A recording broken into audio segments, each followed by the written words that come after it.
अब प्रसंग चल रहा है कि ब्रह्मा जी ने ओम नाम तक ले लिया ये इन वेदों से।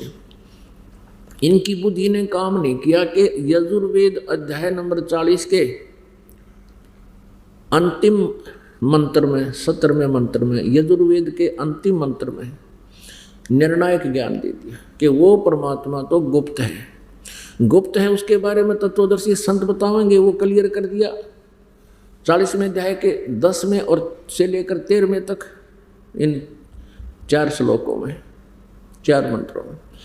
और यहाँ बता दिया कि वो परमात्मा तो प्रोक्ष है और मैं ब्रह्म स्वर्ग में रहता हूँ, ब्रह्मलोक में रहता हूँ, आकाश में, उस दिव्य आकाश में रहता हूँ।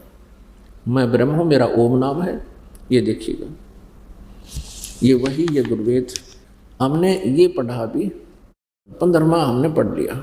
अब हम 17वां पढ़ते हैं। ये 17वां है 44वां अध्याय यजुर्वेद भाषा भाष्य और 17वां श्लोक। अनुवाद। हे मनुष्यों, जिस ज्योति स्वरूप रक्षक मुझ से अविनाशी यथार्थ कारण के आच्छादित मुख के तुल्य उत्तम अंग का प्रकाश किया जाता है। अब ये क्या कहता है कि मैं जो पूर्ण परमात्मा के विषय में जानकारी दे रहा हूँ, जो वह प्राण व सूर्य मंडल में वो पूर्ण परमात्मा है, वह प्रोक्ष रूप, वो तो प्रोक्ष रूप है, वो तो प्रोक्ष है, गुप्त है। वो मूल परमात्मा जैसे पेड़ की मूल यानी वृक्ष की मूल प्रोक्ष होती हैं जमीन में, तो वह स्पष्ट कर दिया है कि वह पूर्ण परमात्मा है, वह सूर्य मंडल में पूर्ण परमात्मा है और वह प्रोक्ष है, वह प्रोक्ष है। और फिर कहता अहम, ये वेद ज्ञान दाता ब्रह्म कहता अहम, मैं खम माने आकाश में, दिव्य आकाश में मैं ब्रह्म हूँ। ब्रह्म यहाँ देखो, ये असौ आदित्य पुरुष है, सो असौ अहम, असौ अहम, ये असौ अहम, असौ अहम। ओम खम ब्रह्म, मेरा ओम नाम है और मैं खम माने ऊपर दिव्य आकाश में ब्रह्मलोक में रहता हूँ और मैं ब्रह्म हूँ। खम ब्रह्म, ब्रह्मलोक में ब्रह्म आकाश में रहता हूँ, मेरा तो ओम नाम है और वो परमात्मा प्रोक्ष है। अब वो परमात्मा है कौन? उसका नाम कबीर है। और वो कैसा है? वह परमात्मा सहशरीर है। यजुर्वेद अध्याय नंबर 5 के श्लोक नंबर 1 में 2 बार प्रमाण दिया है कि अग्ने तनुरसी विष्णुवे तवा सोमस्य तनुरसी। अग्नि माने परमेश्वर, तनु माने शरीर, असी माने हे परमेश्वर आपका शरीर है, आप साकार हैं। दूसरी बार कहा कि विष्णुवे तवा सोमस्य, उस अमर पुरुष का सबके पालन पोषण धारण पोषण करने के लिए शरीर है। ऋग्वेद मंडल नंबर 9 सूक्त नंबर 1 मंत्र नंबर 8 और 9 में आप जी ने कल पढ़ा कि उस परमात्मा को उग्र गतियाँ, उग्र सतिथियाँ प्रेरणा करती है, प्रेरित करती है, फिर वो भासमान शरीर को धारण करता है। और वो उस परमात्मा का 3 प्रकार से शरीर की सतिथि है। एक रूप में तो परमात्मा अनंत कोट ब्रह्मांड के स्वामी रूप में विराजमान रहता है सतलोक में। वहाँ परमात्मा मनुष्य दृश्य है, उनका एक रोमकूप की शोभा करोड़ सूर्य मिला दे, करोड़ चंद्रमा मिला दे तो भी परमात्मा के रोमकूप की रोशनी अधिक है। और वहाँ वो परमानेंट रहते हैं, स्थिर। और दूसरे शरीर की स्थिति है कि वो यहाँ एक शिशु रूप धारण करके प्रत्येक युग में एक लीला करते हैं। और उसमें वो ऐसी ही लीला करते हैं कि उनको कोई निसंतान दंपति उठा ले जाते हैं और जिस भी घर में पलते हैं उसी नाम से वो कहलाते हैं। जैसे सतयुग में महर्षि कहलाए, ऋषि कहलाए, ब्राह्मण कहलाए परमात्मा, द्वापर में भी ब्राह्मण उनको ले गए थे तो ऋषि कहलाए, और त्रेता युग में एक वाल्मीकि ने उनको उठा लिया था तो तब वो वाल्मीकि कहलाए, करुणा में नाम से आए थे। और कलयुग में एक जुलाहा उठा ले गया तो वो जुलाहा कहलाए। लेकिन परमात्मा कहते हैं जात पात में रह नहीं। अब उस परमात्मा के तीर्थ तिथि से शरीर है। एक तो वहाँ सतलोक में स्थायी रहते हैं, दूसरा एक नवजात शिशु का रूप धारण करके पृथ्वी पर आते हैं, लीला करते हुए बड़े होते हैं और छोटी आयु में ही वो अपने इस तत्व ज्ञान का प्रचार शुरू कर देते हैं। क्योंकि परमात्मा का यहाँ आने का उद्देश्य अपनी आत्माओं को उस निज घर का ज्ञान देना ही होता है कि तुम कौन हो, कहाँ से आए हो, यहाँ क्या कर रहे हो, तुम्हारी क्या दुर्गति हो रही है, तुम्हारी आंखें नहीं खुल रही हैं। एक पल में ना जाने के बिजली गिर जाए इस गंदे लोक में और तुम शेष बचे हुए ये सोचते हो हम तो अभी ठीक हैं। और जिनके ऊपर कल बिजली गिर गई, कोई एक्सीडेंट में मर गया, कोई कैंसर होकर तरफ का मर गया, कोई और किसी कारण से बर्बाद हो गया, वो भी आपकी तरह अपने आप को ठीक समझ रहा था। यहाँ कितना ठीक नहीं, कोई ठीक नहीं, कोई कुशल नहीं है। तो परमात्मा का उद्देश्य यहाँ आने का यही होता है कि वो अपना तत्व ज्ञान, अपनी जानकारी दें अच्छी आत्माओं को। वो अच्छी आत्माएं फिर अपने अपने समाज में उस परमेश्वर की महिमा का फिर डंडोरा पीटे। यही हुआ, यही होता रहा है। तो ये तो दूसरी सतिथि होगी परमात्मा के शरीर की। और तीसरी सतिथि ये बताई होती है कि जब चाहे वो प्रकट हो जाते हैं किसी भी रूप में।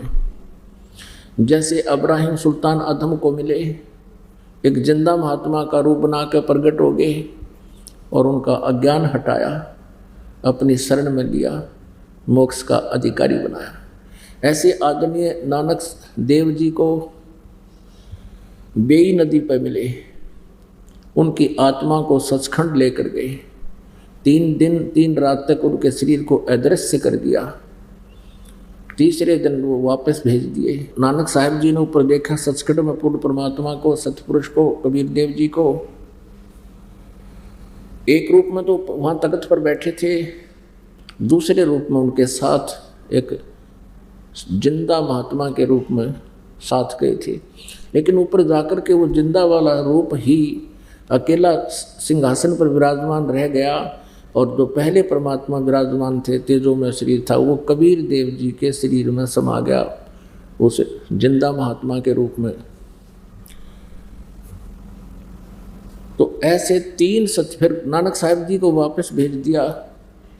तब नानक जी साहब जी ने, क्योंकि आदरणीय नानक साहब जी का जन्म हिंदू धर्म में था, ये जो है इस अरोड़ा जाति में खत्री परिवार में जन्मे थे। कालूराम मेहता खत्री के घर पे, और हिंदू धर्म में जन्म होने के कारण ये बृजलाल पांडे से गीता पढ़ा करते हैं। जब श्री नानक देव जी को पूरा ज्ञान हुआ, साक्षात्कार हुआ प्रभु का और सचखंड का, उसके बाद उन्होंने इन ब्राह्मणों के छक्के छुड़ा दिए। केवल 7 श्लोक गीता के ले लिए और कहा कि ये शपथ श्लोक की गीता का उत्तर दे दो तुम। बताया कि गीता जी अध्याय नंबर 4 के श्लोक 34 में जिस तत्वदर्शी संत के बारे में कहा वो उसकी पहचान बताओ। और तुम मानते हो श्री कृष्ण जी ने गीता का ज्ञान दिया है, तो श्री कृष्ण जी तो कह रहे हैं चौथे अध्याय के 5वें श्लोक में और 9वें श्लोक में, दूसरे अध्याय के 12वें श्लोक में, मेरा तो जन्म और मृत्यु होता है, तुम इनको अविनाशी बता रहे हो। गीता जी अध्याय नंबर 18 के श्लोक नंबर 62 में गीता ज्ञानदाता किस अन्य परमेश्वर की शरण में जाने को कह रहे हैं, बता दीजिए ब्राह्मणों की सिट्टी फिट्टी गुम होगी। और ब्राह्मणों ने फिर क्या किया कि उनके पिताजी कालूराम मेहता जी को कहा कि तेरा बेटा नास्तिक हो गया, ब्रह्मा विष्णु महेश के बारे में ऊट पटांग बोलता है। तो उनके पिताजी ने भी बहुत सख्त विरोध किया और उनकी बात को नहीं माना अंतिम सांस तक। फिर नानक साहब जी कैसे मान सकते हैं, वो तो आंखों देख रहे भगवान को, तो उन्होंने भी किसी की नहीं मानी। तो ऐसे दृढ़ भक्त हैं जिनको परमात्मा आकर मिलते हैं, ये नियम है उस परमेश्वर का। और ऐसी लीला केवल कबीर साहब ने की है। इससे सिद्ध है कि कबीर इज गॉड। तो पुण्यात्मा, वो परमेश्वर यहां आता है। ऐसे 3 सखी थी उस परमेश्वर के शरीर की हैं। इसलिए ऋग्वेद मंडल नंबर 9 आपको फिर दिखाते हैं। पुण्यात्माओं, आपको बताया कि आप विद्यार्थी हैं और फाइनल एग्जाम तक विद्यार्थी ने अपने सिलेबस का रट्टा लगाते रहना चाहिए,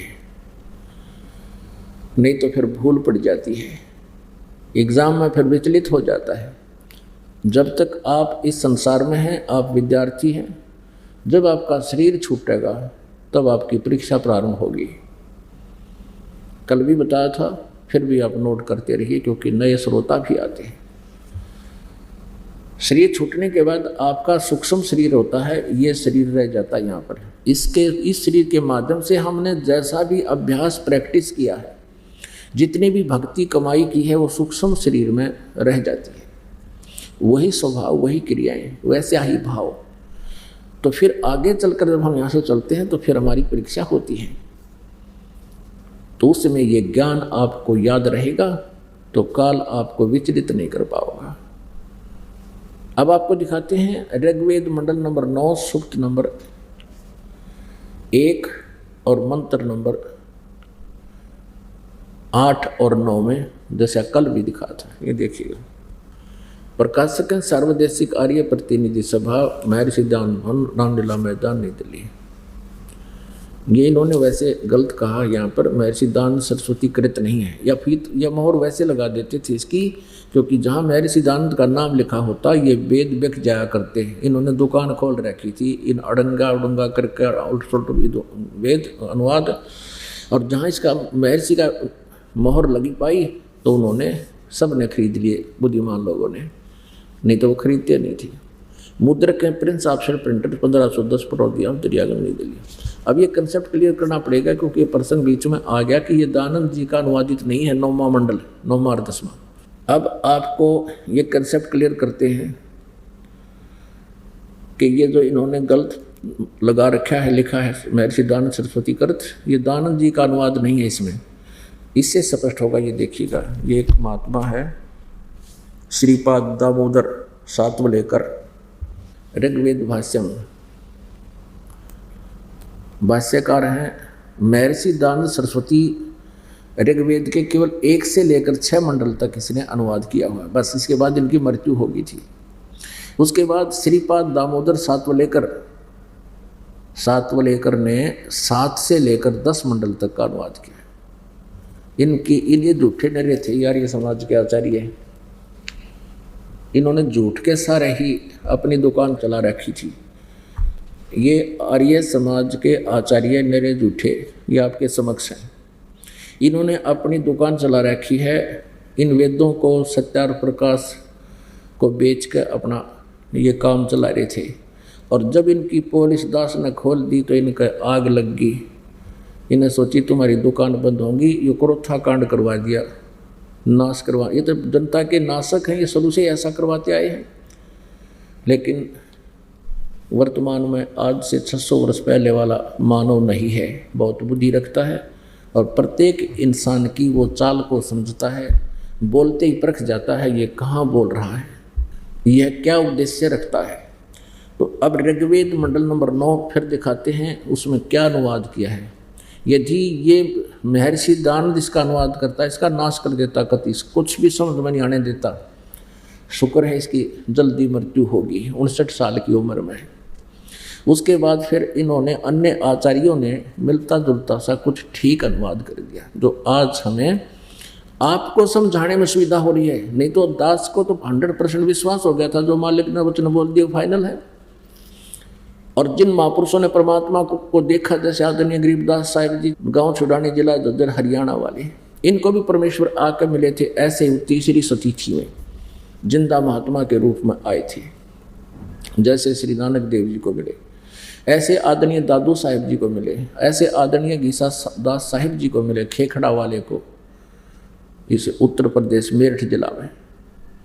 ऐसे ही आदरणीय मुलुकदास साहिब जी को मिले। मुलुकदास जी अरोड़ा जाति से थे, खत्री जाति से। और आदरणीय धर्मदास साहिब जी से मिले, ये लाला जी थे। और आदरणीय स्वामी रामानंद जी से मिले, ये ब्राह्मण पंडित थे। तो ऐसे ही लीला करते हैं परमात्मा, अपने सतलोक से चलकर आते हैं। उनसे तीसरी सतीथि में एक कब आए और कुछ लीला करके चले गए। अब हम दिखाते हैं आपको, परमात्मा सहशरीर है।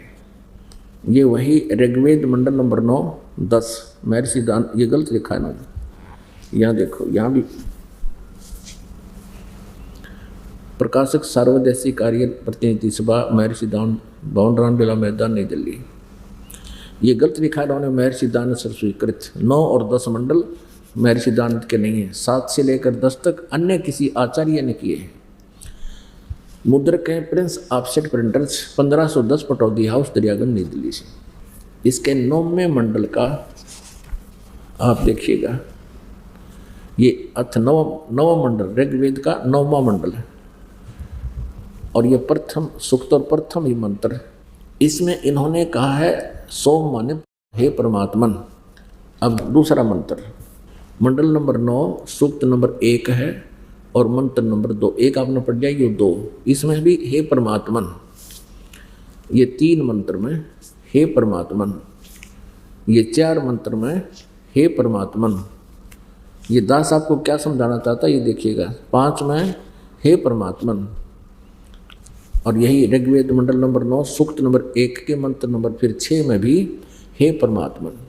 अब ये दयानंद सरस्वती परमात्मा को निराकार बताया करता था, इसलिए वेदों का अनुवाद करते समय इनका याद आ गई इन आचार्यों के, क्यों हो अड़ भगवान लिख दिया था, अगर साकार लिखा है तो यहाँ बदल दी, साथ में मैंने बोली बदल दी, लैंग्वेज बदलने लगे।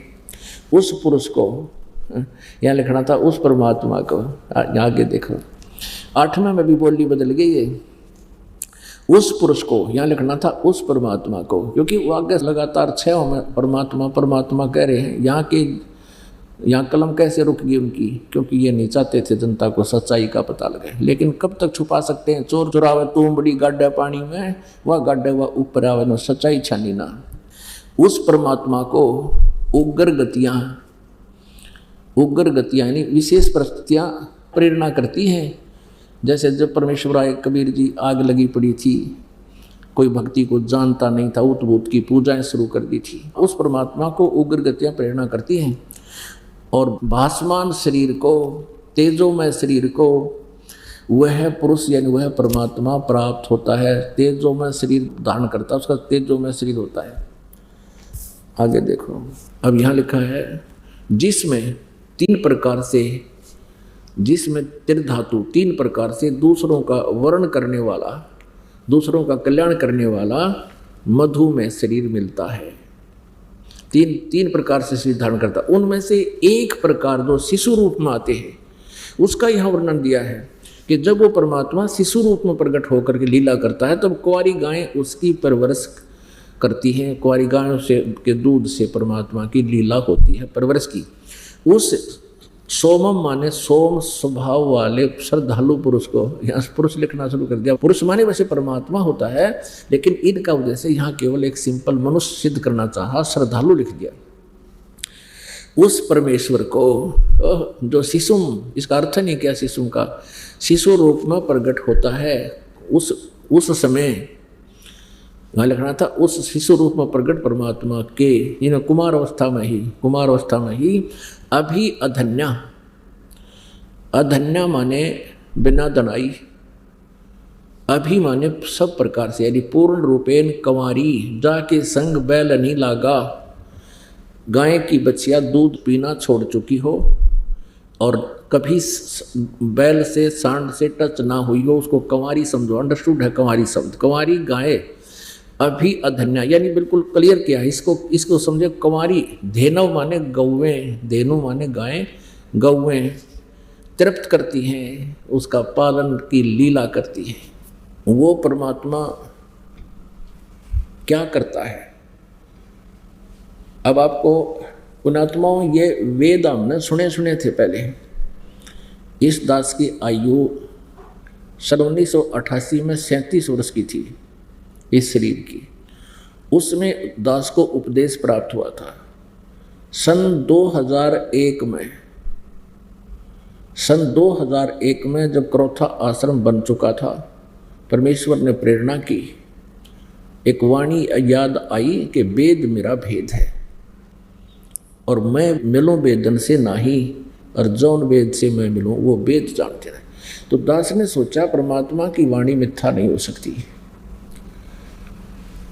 हो सकता है वेद और गीता, परमेश्वर ने एक वाणी और बोली है अपने अमर वाणी में कि वेद कतेब झूठे नहीं भाई, और झूठे हैं जो समझे नहीं। इन दोनों वाणियों ने दास को कचोट दिया। दिल्ली से वेद मंगवाए बच्चों से, भक्तों से, श्रीमद् भगवद गीता मंगाई। दास ने सोचा मुझे अनुवाद नहीं करना आएगा, इन्होंने कुछ तो ओला सोला कर ही रखा होगा, अनुवाद ही हिंदी में कुछ तो किया होगा, उसको देखेंगे और फिर मालिक की वाणी से कुछ मिला तो फिर शब्द कोश हमारे पास होगा। वही हुआ। दास ने पहले श्रीमद् भगवद गीता को देखा और तेरे की सारा खजाना भरा। गीता ज्ञान दाता काल, ये ब्रह्म है, ये काल है, श्री कृष्ण काल नहीं। ये कहता मेरा ओम नाम है, श्री कृष्ण का ओम नाम नहीं, क्योंकि ये तो स्वयं ओम नाम जाप करते थे। फिर गीता जी अध्याय नंबर 18 के श्लोक नंबर 62 में कहा कि उस परमेश्वर की शरण में जाओ। होय गीता जी के 15वें अध्याय के 16-17 में 3 प्रभु, सर्वपुरुष, अक्षर पुरुष और परम अक्षर पुरुष। अक्षर पुरुष एक पेड़ है, निरंजन वाक की डार, 15वें अध्याय के 1 से 4 में एकदम रोशनी हुई उत्तर की। फिर सारा देखा, फिर सोचा इसका अलग से व्याख्यान करें, तो दास ने फिर गहरी नजर गीता पुस्तक में गीता जी का यथार्थ अनुवाद एज इट इज कर रखा, जो आप जी के पास पहुंच चुकी है। तो इसी प्रकार फिर वेदों को देखा। ओहो, अब वेदों को आपके लिए जरूरी था कि इन वेदों में कुछ ऐसा लिखा हुआ मिल जाए जो आप भी समझ सकें कि इसमें सही सेंस बनी हुई है। और वो परमात्मा ने कृपा करती, दयानंद की मृत्यु होगी। इसने देखो यजुर्वेद आपको सुनाऊंगा, हे मनुष्य लोगों जैसे मैं अभी बिजली प्रसिद्ध रूप रन की अड़ंगा को सेंस नहीं उसकी, इसे अड़ंगा कर रखे इनका। और फिर इनको सद्बुद्धि दी इन आचार्यों को, शेष बचे हुओं को, उन्होंने ठीक अनुवाद कर दिया और वो आपके समक्ष दास रूबरू करता है। वैसे तो ये अनुवाद दास जो कर देता, आप जी तो खैर पुण्यात्मा है, संत की बात पर विश्वास करते ही आए हो, इन नकलियों पर भी कर रखा था हमने विश्वास। लेकिन वहाँ से जो यहाँ आएगा, दूध का जला हुआ लस्सी को भी, छाछ को भी फूंक मार के पिया करें। तो यहाँ आकर यदि दास वैसे कहता कि इसका अनुवाद ये गलत है, ऐसा बनता है, तो कोई नहीं मानता। आप जी को भी अन्य भ्रमित कर देते कि नहीं आपके गुरुजी तो संस्कृत जानते ही नहीं। जैसे कबीर जी को कहा करते वो नकली, परमेश्वर कबीर जी के बारे में कहा करते थे कि कबीर क्या जाने वेदों और गीता के बारे में, क्या जाने पुराणों के बारे में, ये झूठ बोलता है क्योंकि ये शिक्षित नहीं है, इसको अक्षर ज्ञान नहीं है, ये संस्कृत भाषा नहीं जानता। तो उनकी तब तो चल गई वह बात, तब तो उनकी दाल गल गई। लेकिन आज परमात्मा ने सारे हथियार उठा रखे, हर तरह से उनके उन अज्ञानी गुरुओं के हर तरह से रास्ते बंद कर दिए। अब वेदों में अनुवाद इन्हीं का किया हुआ है और उसे स्पष्ट है कि परमात्मा साकार है और ये निराकार का ढोल पीट रहे थे। उसका नाम कबीर है, इन्होंने उनका अर्थ गलत कर दिया। अब देखिएगा, आपको थोड़ा सा दिखाते हैं। ये ऋग्वेद मंडल नंबर 9-10 वही आप जी को अभी दिखाया था, ये वहीं से प्रकाशित है। ऋग्वेद मंडल नंबर 9 सूक्त 86 का मंत्र 26। परमात्मा, ये सत्यनारायण कथा है, जितनी बार पढ़ो आत्मा गदगद होनी चाहिए। परमात्मा की कथा सुनने से भी पुण्य बहुत होता है। 26वें श्लोक में है, ये कबीर अतो, कबीर स्पष्ट लिखा, हम इसको कबीर बोल देते हैं, कबीर। यज्ञ करने वाले यजमानों के लिए परमात्मा, यज्ञ माने धार्मिक अनुष्ठान करने वाले, यजमान माने साधक यानी भक्तों के लिए परमात्मा सब रास्तों को सुगम करता हुआ उनके विघ्नों को मर्दन करता है, उनके सारे संकटों का नाश कर देता है, उनको पवित्र करता हुआ और अपने रूप को, परमात्मा निराकार हुआ, ये साकार है, अपने रूप को सरल करता हुआ, क्योंकि सतलोक में परमात्मा का रूप जो मनुष्य दृश्य है उसका एक रोमकूप में करोड़ सूर्य करोड़ चंद्रमा मिला दी, इतनी रोशनी है उस, अगर वो न्यू का न्यू आ जाए परमात्मा एचडी, हम कुछ नहीं देख सकते, ये सूर्य भी दिखाई ना दे, इतना रोशनी परमात्मा की, अपने रूप को सरल करता हुआ। अब गरीबदास साहिब ने परमात्मा के साक्षात्कार हुआ श्री नानक साहिब जी की तरह, उन्होंने भी ब्रह्म वेदी में कहा कि तेज पुंज अन्य तन धर कर इस विध हमको भेंट ही, इस तरह हमको मिलता है। अपने रूप को सरल करता हुआ वह कांति में परमात्मा, यहाँ इन्होंने अर्थ गलत कर दिया, यहाँ इन्होंने कबीर सर्वज्ञ कर दिया, कबीर का अर्थ, इसका अर्थ इन्होंने ये तो इसका संधि छेद कर लिया और अर्थ कर दिया सर्वज्ञ। कोई भी कवि सर्वज्ञ नहीं होता। अब इस भ्रम को हटाना पड़ेगा। पहले ये देखिएगा यजुर्वेद, ये यजुर्वेद देखिएगा महर्षि दानंद सरस्वती द्वारा, ये इसका अनुवाद महर्षि दानंद ने ही किया है यजुर्वेद का, ये बिल्कुल ठीक है। ये है यजुर्वेद भाषा भाष्य और 6300 अध्याय यानी 36वां अध्याय, इसके प्रथम मंत्र में और प्रथम ही वाक्य में मंत्र में रचम वाचम परपदे मनो यजु परपदे। अब ये यजुर कहो चाहे यजु कहो, जैसे ये यजुर्वेद है, ये देखो ये रे हटाकर यहाँ अपसर्ग भी लगाई जा सकती है और ये यजुर्वेद, फिर भी इसको यजुर्वेद ही कहना चाहिए अगर ये ऐसा भी लिखा हो जैसे अभी प्रमाण दे रहे हैं। ये 36वें अध्याय का प्रथम मंत्र में यजु परपदे, यहाँ देखिएगा इसका अनुवाद स्वामी जी ने यहाँ किया है। ये यजु शब्द है और इन्होंने इसको यजुर्वेद लिखना पड़ा, बिल्कुल सही है। अगर यजु भी कहीं लिखा और ये इसका अर्थ तो यही करना चाहिए था। यदि यहाँ कोई कर दे यज्ञ स्तुतियों का संग्रह, तो कैसे समझेगा ये की चीज़, ये इसका कुछ और अर्थ कर देते, कबीर का कर दिया उन्होंने सर्वज्ञ, वो होता ही नहीं। और यहाँ इसका अर्थ कर दे कुछ और, पूज्य लिख दे इसका, यजु माने पूज्य, तो कहाँ ढूंढे उस यजुर्वेद ने। लिखना था यजुर्वेद की महिमा, क्योंकि यजुर्वेद की महिमा गाई जा रही है, तो यहाँ यजु का अर्थ भी यजुर्वेद लिखेगा जिसने सही ज्ञान है, अनाड़ी चाहे कुछ भी कर दो। तो यहाँ ये विचलित नहीं था दयानंद, इसने यहाँ यजुर का अर्थ यजुर्वेद लिखना पड़ा। इसी तरह अपुण्यात्माओं, इस शिक्षा का यदि आपको कोई पुण्य है, कोई लाभ है, कोई बेनिफिट है, यही है कि आप भगवान को स्वयं पहचान लोगे। अभी तक इन नकली गुरुओं ने हमारा अंडोला बना रखा था, कोई सिर पैर हमें बता नहीं पा रहे थे और हम इन पर विश्वास करके अपना जीवन व्यर्थ करके, हमारे पूर्वज इन्होंने भूत बनवा दिए सारे, और फिर उनके कहने लगे तुम्हारे पिताजी दुखी हो रहे हैं और उनको स्वर्ग में ऐसी विदा हो रही है, कहे स्वर्ग में चले गए और तुम्हारे पिताजी भूखे हैं। वो ब्राह्मण गुरु कहा करते थे, कहते थे उनको गाय की ज़रूरत है, एक गाय, लागड़ गाय यानी दूध वाली गाय चाहिए। अब श्रद्धालु ने सोचा भाई पिताजी ने सारी उम्र हमारे लिए कितना काम किया, माँ बाप ने, क्या हम एक गाय नहीं दे सकते उसको? अपने बच्चों के मुंह से दूध निकाल कर इन नकलियों को दे देते थे और वह खुद दूध पीवा परिवार अर्नियों के स्वर्ग में तुम्हारे पिता को मिल गया, भले आदमियों। फिर स्वर्ग में कहा, स्वर्ग में दूध को ना, तो इसे स्वर्ग ने के फूक गए, जहाँ दूध ना मिलता या कपड़े ना मिलते, 500 लत्ते दे दो, हमने तेरे पिताजी के पास पहुंच जाएंगे।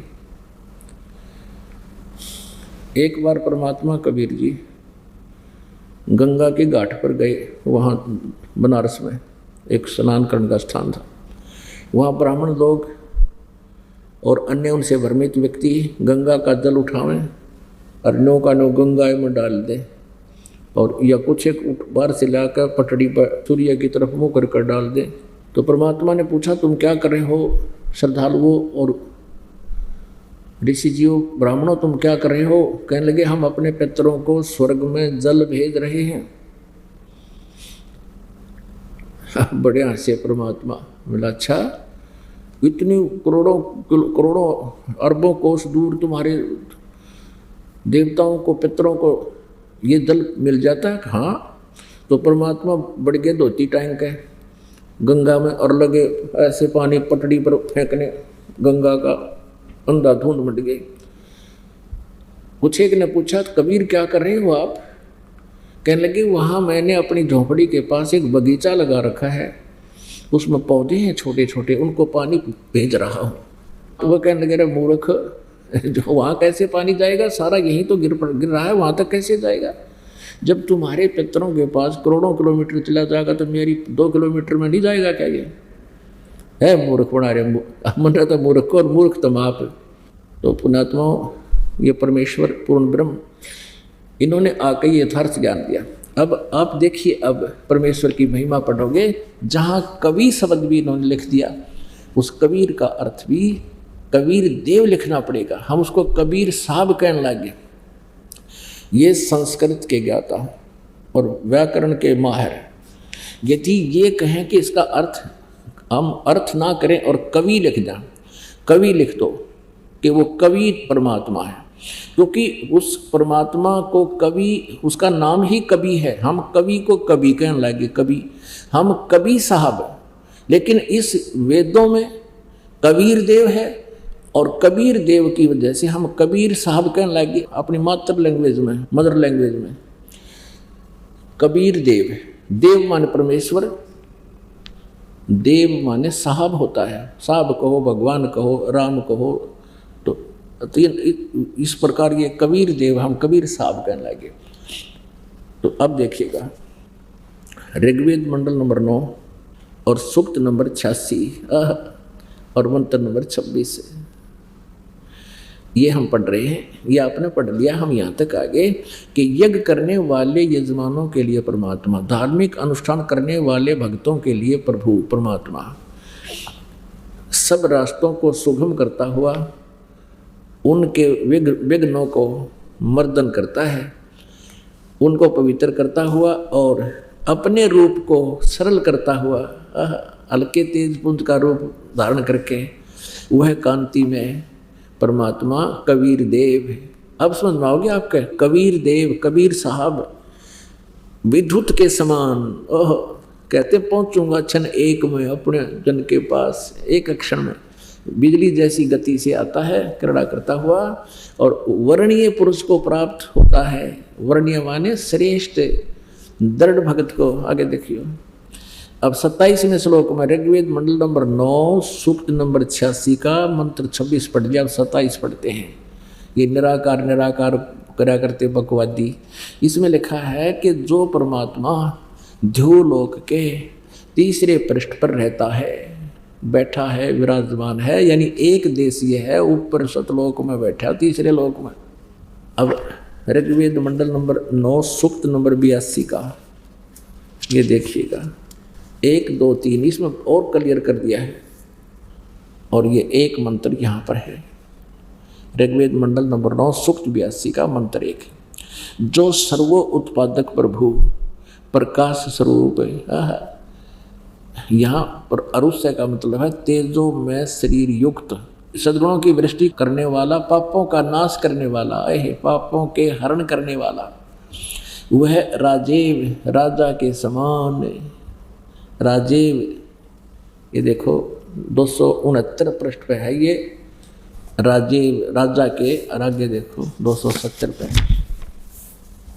ये लिखा, राजा के समान दर्शनीय है, देखने जोगा है, साकार है, देखने जोगा है। वह पृथ्वी आदि लोक लोकांतरों के चारों ओर शब्दमान हो रहा है।